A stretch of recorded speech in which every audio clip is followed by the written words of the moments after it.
Hi guys, welcome back to my channel. My name is Morgan and I am showing my dog Legends again here in Canandaigua, New York. We are in wine country and this is gonna be his first show. Right now we are staying in the hotel room and he's chewing on Billy, his toy. This is my first time taking a dog to a hotel room, but he's being such a good boy. So I'm gonna be showing his father, his aunt. I'm gonna be with my breeder also.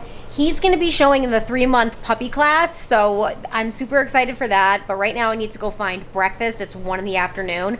The first adult show is at 4:30. I'm wearing my Burberry shorts, my Chanel flats, and then a black tank top just because this is a UKC. We're showing in a cattle barn. I mean, yeah, we're loving it. We're getting our experience. But right now I gotta go get my croissant and pumpkin spice coffee to start this day.